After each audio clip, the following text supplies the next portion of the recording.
होती, ही निवडणूक माझी नव्हती, ही नगरसेवकांनी माझ्याकरता निवडणूक लढली होती. त्या अनुषंगाला मला 390 मतं मिळाली. मी सगळ्या मतदारांचा मनापासून आभार व्यक्त करतो की त्यांनी मला चांगली मतं दिली आणि चांगला भरभरून पाठिंबा दिला. आता राहिला प्रश्न की 31 मतं कुठे गेली? 31 मतं जगजाहीर आहे. 27 कोणाची होती, बहुजन आघाडीची किती होती ते जगजाहीर आहे. त्यामुळे सांगण्यासारखं काही राहिलेलं नाही आहे. ज्या लोकांनी माझ्यावरती विश्वास ठेवला ती मतं चांगली मिळाली हे प्रामुख्याने सांगता येईल. आणि ही निवडणूक प्रवीण पोटेची नव्हती, ही निवडणूक आमच्या नगरसेवकांची निवडणूक होती. त्यांचं मी मनापासून आभार व्यक्त करतो आणि धन्यवाद व्यक्त करतो. पण काँग्रेसच्या जो प्रतिस्पर्धी होते तुमचे त्यांना 0 मतं मिळाली, म्हणजे 96 नगरसेवकांनी मतदान केलं अमरावती जिल्ह्यामध्ये. त्याच्यामधून 0 मतं म्हणजे ते 96 मतं तुम्हाला पडली. असा विषय असा आहे की हे तर काँग्रेसने आत्मपरीक्षण केलं पाहिजे की त्यांचा मतदार, त्यांचा जो उमेदवार आहे हा रिंगणातून बाहेरच गेला नव्हता, तरी सुद्धा काँग्रेसने त्यांना मतं देऊ दिले नाही. हा तर आत्मपरीक्षणाचा कार्यक्रम आहे. ऍक्च्युअली त्यांनी विचार केला पाहिजे.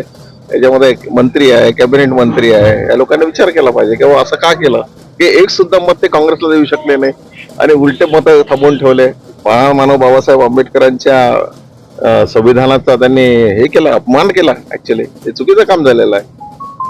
म्हणजे जे व्हीप काढला होता शहरवाल्यांनी व्हीप तर लागू शिवू शकत नाही. काँग्रेसने व्हीप काढलेला आहे तो कुठल्याही परिस्थितीमध्ये चुकीचा आहे. कारण व्हीप त्याच ठिकाणी वापरला जातो, त्या ठिकाणी आपण हॉलमध्ये हात वर करून जेव्हा मतदान मागतो तेव्हा व्हीप वापरला जातो.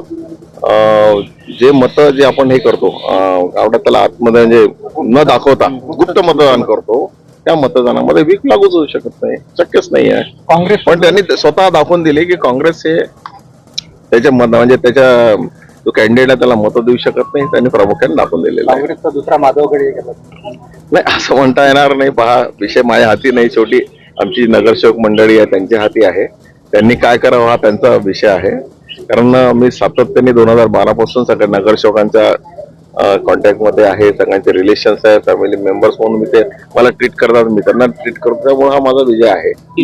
तिसऱ्यांदा तुम्ही निवडून आले, आता काय विजन आहे तर असं म्हणता येईल की आता मी 2014 पासून तर 19 पर्यंत जवळपास मी मंत्री म्हणून काम केलं आणि जिल्ह्यामध्ये जो विकास केला जवळपास नुसतं मला एक पॅटर्न सांगितलं होतं कठोर रोडचं, पण अमरावती जिल्ह्यामध्ये जे काही तुम्हाला रस्ते दिसतात आहे देवेंद्रजी फडणवीस साहेबांच्या मार्फत किंवा नितीनजी गडकरींच्या मार्फत, इव्हन तुम्हाला आज मी सांगतोय का येणाऱ्या काळामध्ये आपला जो एअरपोर्ट आहे हा सुद्धा आपण जवळपास 3000